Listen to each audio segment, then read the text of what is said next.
Hello students, कैसे हैं आप सभी। आज बीए सेकेंड ईयर के लिए भारत की राज्य व्यवस्था के संदर्भ में इस वीडियो व्याख्यान में हम लोग संविधान सभा की रचना की बात करेंगे। जी हाँ, मैं doctor Mahendra Kumar Meena, assistant professor Shri Govind Guru government college Banswara, आप सभी का हार्दिक स्वागत करता हूँ। आज के इस वीडियो में हम लोग जिस बिंदु के ऊपर बात करेंगे वो है कैबिनेट मिशन। जी हाँ, कैबिनेट मिशन अपने आप में एक बहुत ही महत्वपूर्ण मिशन था और इस मिशन के माध्यम से ही भारत की संविधान सभा की रचना की आधारशिला रखी गई। भारत की संविधान सभा किस तरह की होगी, क्या उसका कंपोजिशन होगा, मेंबर्स कहाँ से आएंगे, रूल्स क्या होंगे, इन सभी बातों का जायज़ा और इन सभी बातों का जो जानकारी है वो हमें कैबिनेट मिशन के माध्यम से ही प्राप्त होती है। तो चलिए शुरू करते हैं आज के इस वीडियो को, जिसमें हम लोग जानने की कोशिश करेंगे कि संविधान सभा की संरचना क्या थी और उस संरचना की जो पेशकश थी, उसका जो प्रावधान थे वो कैबिनेट मिशन में हमें देखने को मिलते हैं। तो शुरुआत हम करेंगे कैबिनेट मिशन की जानकारी से कि आखिर कैबिनेट मिशन क्या था। फरवरी 1946 को ब्रिटिश प्रधानमंत्री एटली ने हाउस ऑफ कॉमन्स में ये घोषणा कर दी कि भारतीयों को स्वतंत्र होने का पूर्ण अधिकार है और इसके लिए एटली भारत में 3 सदस्यीय उच्च स्तरीय संसदीय दल भेजने का उन्होंने निर्णय किया। इस समिति में कौन कौन थे, तो ये बड़ा इम्पोर्टेंट सवाल यहाँ पर पैदा होता है, क्योंकि कई सारी परीक्षाओं में इस प्रश्न को ऑब्जेक्टिव क्वेश्चन के रूप में भी पूछ लिया जाता है। चलिए देखते हैं। सर स्टेफोर्ड क्रिप्स व्यापार बोर्ड के अध्यक्ष थे। लॉर्ड पैथिक लॉरेंस भारत सचिव, secretary of state for India AB Alexander नौसेना मंत्री थे। अब ये जो 3 सदस्यीय मिशन था, इसका कार्य था भारत को शांतिपूर्ण सत्ता हस्तांतरण के उपाय एवं संविधान तैयार करने की कार्य प्रणाली तय करना था। अब कैबिनेट मिशन 23 मार्च 1946 को भारत आया। कैबिनेट मिशन के समझौते के प्रयास में शिमला में त्रिस्तरीय सम्मेलन, जो कि 5 से 11 मई 1946 को बुलाया गया था, वो भी काफ़ी अपने आप में एक महत्व रखता है। इस त्रिस्तरीय सम्मेलन में कांग्रेस की ओर से मौलाना आज़ाद, जो इस समय की कांग्रेस के अध्यक्ष थे, वो शामिल हुए थे। जवाहरलाल नेहरू, सरदार पटेल मुस्लिम लीग की ओर से, मोहम्मद अली जिन्ना, नवाब इस्माइल खां तथा लियाकत अली खान सरकार की ओर से, तथा गवर्नर जनरल वह मिशन के तीनों सदस्य शामिल थे। तो इस तरीके से ये एक विचार विमर्श मिशन के द्वारा प्रारंभ किया गया था, जिसका उद्देश्य था भारत में सत्ता हस्तांतरण के पश्चात, यानी कि स्वराज के पश्चात, किस तरह के संविधान के द्वारा भारत का राजकाज संचालित किया जाएगा। उसके लिए संविधान के निर्माण हेतु जो सभा बननी है, उसके सदस्यों का चुनाव किस तरीके से होगा, इन सभी बातों का निश्चय करने के लिए ये कैबिनेट मिशन भारत में आया था, जिसने कि भिन्न भिन्न राजनीतिक दलों से बातचीत की और बातचीत के पश्चात ही उन्होंने अपने प्रावधानों को सभी के समक्ष स्पष्ट किया। आइए देखते हैं क्या उनकी तरफ से प्रावधान इसमें रखे गए थे।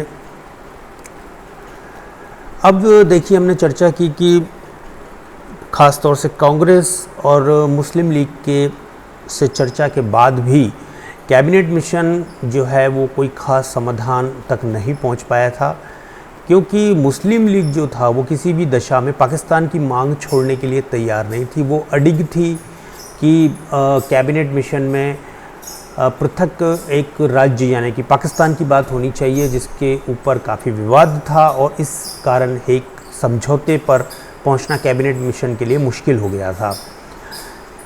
अब जबकि न केवल कांग्रेस बल्कि मंत्रिमंडल यानी कि कैबिनेट मिशन के सदस्य भी जो है लीग के पाकिस्तान की मांग से सहमत नहीं थे। यहाँ कांग्रेस तो सहमत थी ही नहीं, और साथ ही साथ जो 3 सदस्यीय कैबिनेट मिशन भारत आया था वो भी मुस्लिम लीग की इस मांग से सहमत नहीं थे।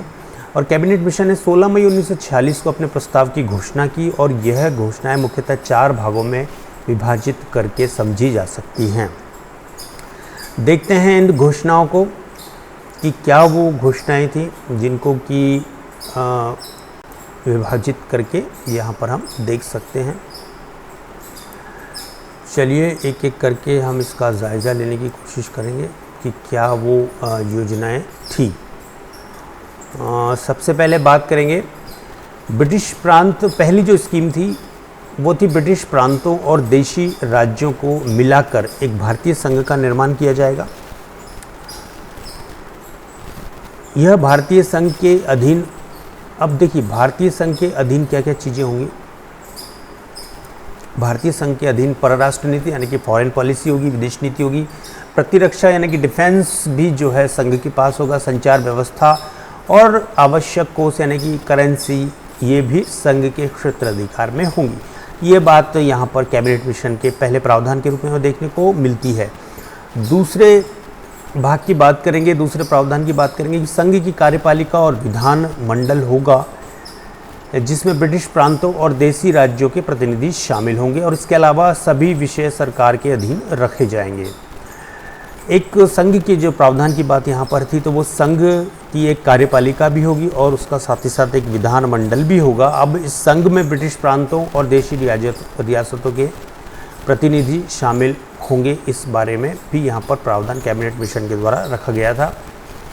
तीसरे हिस्से की बात करते हैं कि प्रांतों को, इसमें ये प्रावधान किया गया कि प्रांतों को यह अधिकार दिया गया था कि वह 3 समूह हों। समूह का यानी कि ग्रुप ए जिसमें कि बम्बई, मद्रास, मध्य प्रांत और संयुक्त प्रांत उड़ीसा नामक हिंदू बहुसंख्यक प्रांत शामिल थे। समूह बी यानी कि हिंदी में समूह ख में पंजाब, उत्तर पश्चिमी सीमांत प्रांत एवं सिंध के मुस्लिम प्रांत थे, जबकि समूह ग यानी कि ग्रुप सी में बंगाल एवं असम के मुस्लिम बहुसंख्यक प्रांत थे। अब प्रत्येक समूह को यह अधिकार दिया गया था कि वह अपने विषय के संबंध में निर्णय ले और शेष विषय प्रांतीय मंत्रिमंडलों को सौंप दे। तो इस तरीके से हम देखते हैं कि कैबिनेट मिशन का जो प्रावधान था वो ये कहता था कि प्रांतों को 3 समूह में बांट दिया जाए, ग्रुप ए, ग्रुप बी और ग्रुप सी, जिसका वर्णन हमने यहाँ पर किया। चौथे प्रावधान की अगर हम बात करें तो देशी राज्यों के द्वारा जो विषय संघ को नहीं सौंपे जाएंगे उन पर देशी रियासतों का ही अधिकार होगा। यानी कि जब विषयों का विभाजन होगा तो जो विषय संघ सरकार को देशी प्रांतों के द्वारा यानी कि देशी रियासतों के द्वारा नहीं सौंपे जाएंगे वो देशी रियासतों के पास ही बने रहेंगे। वो संघ को सौंपना या न सौंपना उनके ऊपर निर्भर करेगा। 5वें प्रावधान की बात करेंगे तो संविधान निर्माण के पश्चात ब्रिटिश सरकार देशी राज्यों को सार्वभौम संप्रभुता का अधिकार प्रदान कर देगी, यानी कि पूर्णतः स्वतंत्रता प्रदान कर देगी। अब वो चाहे जैसे अपने देशी रियासतों का स्वतंत्र अस्तित्व बनाए रख सकते थे, चाहे तो वो संघ में शामिल हो सकते थे अथवा अपना पृथक अस्तित्व भी बनाकर रख सकते थे। इस बात को कैबिनेट मिशन में यहाँ पर रखा गया था। छठे बिंदु की बात करें तो योजनाओं के क्रियान्वयन होने के 10 वर्ष पश्चात या प्रत्येक 10 वर्ष पर प्रांतीय विधानमंडल बहुमत द्वारा संविधान की धाराओं पर पुनर्विचार की प्रावधान भी यहाँ पर हमें कैबिनेट मिशन के प्रस्तावों में देखने को मिलता है। यानी कि जो भी कैबिनेट मिशन के अधीन कार्य योजना तैयार की जाएगी और उसका परिचालन, संचालन और व्यवहार में किस तरीके के परिणाम इस योजना से प्राप्त होंगे, इस पर विचार करने के लिए प्रत्येक 10 वर्ष में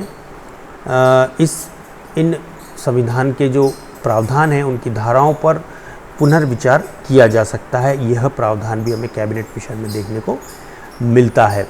अब चलिए स्ट्रक्चरल पार्ट की ओर चलते हैं, संरचनात्मक हिस्से की ओर चलते हैं, जहां पर हम ये देखने की कोशिश करेंगे कि आखिर संविधान सभा का निर्माण किस तरीके से होगा, सदस्य कहां से आएंगे, इस बारे में आज अब हम बात करेंगे। तो कैबिनेट मिशन में संविधान निर्माण संबंधी क्या प्रावधान थे, आइए उनका जायजा ले लेते हैं। प्रति 10 लाख की जनसंख्या पर एक सदस्य का निर्वाचन निश्चित किया गया। तो यहाँ पर आप देख सकते हैं कि प्रति 10 लाख की जनसंख्या के ऊपर जो है एक प्रतिनिधि के चुनाव की बात यहाँ पर हमें देखने को मिल रही है।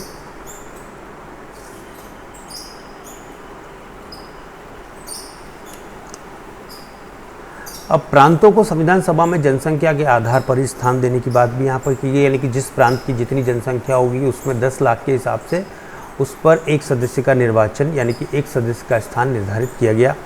अल्पसंख्यक वर्गों को आबादी से अधिक स्थान देने की जो प्रथा 1919 से हम देखते आ रहे थे, 1909, 1919 और 1935 में भी, अब उनको समाप्त करने की बात यहाँ पर कैबिनेट मिशन में हमें देखने को मिलती है। देशी रियासतों को भी जनसंख्या के आधार पर ही प्रतिनिधित्व दिया जाएगा, यानी कि 10 लाख पर एक। संविधान सभा की बैठक दिल्ली में होगी और प्रारंभिक बैठक में अध्यक्ष व अन्य पदाधिकारियों के चुनाव कर लिया जाएगा। अगला बिंदु है प्रांतों के लिए अलग संविधान की व्यवस्था भी योजना के अंतर्गत थी। प्रत्येक समूह को अपने संविधान के संबंध में तथा संघ में रहने के निर्णय करने के अधिकार भी यहाँ पर दिया गया, यानी कि प्रांत चाहें तो अपना पृथक एक संविधान या एक प्रांतों का समूह अपना एक पृथक संविधान भी बना सकते थे। अगला बिंदु है केंद्र में एक अस्थायी सरकार की स्थापना होगी और उसमें भारत के सभी प्रमुख दलों के प्रतिनिधियों को शामिल किया जाने की बात भी कैबिनेट मिशन में हमें देखने को मिलती है। अगला बिंदु है इंग्लैंड भारत को सत्ता सौंप देगा और इस प्रक्रिया में जो भी विवाद उत्पन्न हो उनके निपटान के लिए भारत और इंग्लैंड के मध्य में एक संधि का प्रावधान भी यहाँ पर रखा गया था। अब इस कैबिनेट मिशन को देखने के बाद में ये देखते हैं कि आखिर भारत के दो जो प्रमुख राजनीतिक दल थे, कांग्रेस और मुस्लिम लीग, उनकी क्या प्रतिक्रिया थी। तो अंततः 14 जून 1946 को कांग्रेस और मुस्लिम लीग ने इस प्रस्ताव को अपनी स्वीकृति दे दी, यानी कि उन्होंने इस प्रस्ताव को स्वीकार कर लिया। हिंदू महासभा और साम्यवादी दल ने इसकी कटु आलोचना की और 22 जुलाई 1946 में वाइसराय ने अंतरिम सरकार के गठन का प्रस्ताव रखा। अब अंतरिम सरकार की स्थापना के प्रश्न पर कांग्रेस और मुस्लिम लीग के मध्य जो है मतभेद उत्पन्न हो गए। 12 अगस्त 1946 को वाइसराय ने पंडित जवाहरलाल नेहरू को अंतरिम सरकार बनाने के लिए आमंत्रित किया। अब वाइसराय के इस कदम के विरोध में लीग ने जो है 16 अगस्त 1946 को सीधी कार्रवाई, डायरेक्ट एक्शन कार्रवाई दिवस की शुरुआत की और इस कार्रवाई का उद्देश्य सांप्रदायिक दंगे फैलाकर यह सिद्ध करना कि हिंदू और मुस्लिम एक साथ नहीं रह सकते। मौलाना आज़ाद ने 16 अगस्त को भारतीय इतिहास के एक काले दिवस के रूप में इसको यहाँ पर बताया है, यानी कि मौलाना आज़ाद ने इसका काफ़ी विरोध किया। तो हम देखते हैं कि इस तरीके से 16 अगस्त को मुस्लिम लीग को जब अंतरिम सरकार में इच्छा अनुसार स्थान नहीं मिले तो विरोध उनके द्वारा शुरू कर दिया गया और 16 अगस्त को पाकिस्तान की मांग पर बल देने के लिए एक डायरेक्ट एक्शन यानी कि सीधी कार्रवाई की बात हमें यहाँ पर मुस्लिम लीग की तरफ से देखने को मिलती है। और जब मुस्लिम लीग के द्वारा पूरे देश में सीधी कार्रवाई की बात रखी गई तो परिणाम हिंदू और मुस्लिम के दंगों के रूप में हमें देखने को मिलता है, जो भारतीय इतिहास का सबसे काला अध्याय है, जहाँ पर मानवता शर्मसार हुई। धर्म के आधार पर जिस तरीके से मानव जीवन के साथ खिलवाड़ किया गया, जितने लोगों की जानें ली गई, वो काफ़ी विभिन्न था। और आज भी भारत के प्रत्येक व्यक्ति के मन में जब वो उस इतिहास को पढ़ता है तो निश्चित रूप से एक अफसोस उसके मन में होता है कि धर्मांधता के चलते किस तरीके से मानवता की हत्या की गई। इसका जो एक जीता जाता सबूत हमें भारतीय इतिहास में 16 अगस्त 1946 के बाद जो मुस्लिम लीग की तरफ से सीधी कार्रवाई की बात की गई, उसके बाद का जो भारत में परिदृश्य उत्पन्न हुआ जिसमें हिंदू और मुस्लिम के बीच में जो दंगे हुए, वो मानवता को शर्मसार करने वाली घटनाएं थी और जिसका परिणाम अंततः भारत के विभाजन के रूप में हमारे सामने आया। तो इस तरीके से आप ये देख सकते हैं कि किस तरीके से कैबिनेट मिशन के द्वारा अपनी योजना रखी गई। मुस्लिम लीग असंतुष्ट हुई और स्वीकृति के पश्चात भी उसने कैबिनेट मिशन के खिलाफ जाकर एक सीधी कार्रवाई के माध्यम से अपने पृथक राष्ट्र यानी कि पाकिस्तान की बात यहाँ पर रख दी। तो इस तरीके से आज हमने कैबिनेट मिशन की परिचय प्राप्त किया और इस कैबिनेट मिशन में जो योजना रखी गई थी उसी के आधार पर भारत के संविधान सभा की रचना की गई, जिसके बारे में हम अगले वीडियो में बात करेंगे कि किस तरीके से एग्जैक्टली कॉन्स्टिट्यूशन असेंबली का स्ट्रक्चर था, कितने सदस्य कहाँ से आते थे, चुनाव किस तरीके से हुआ था और उसकी कार्यप्रणाली किस तरीके से थी, और उसके पश्चात जब पाकिस्तान का निर्माण हुआ तो कॉन्स्टिट्यूशन असेंबली का भी डिवीज़न हुआ, उसको भी हम अगले वीडियोस में देखने की कोशिश करेंगे, समझने की प्रयास करेंगे। तो बने रहिए राजनीति विज्ञान के इन ऑनलाइन वीडियोस में, जिसमें हम बात करेंगे आपके बीए सेकेंड ईयर की और जो बीए थर्ड ईयर के स्टूडेंट्स हैं उनके लिए विभिन्न टॉपिकों की। तो उम्मीद करता हूँ आपको आज का विषय और टॉपिक समझ में आया होगा। तो मिलते हैं जल्दी अगले वीडियो में, तब तक आप अपना बहुत बहुत ध्यान रखिए और वीडियो में बने रहने के लिए आप सभी का बहुत बहुत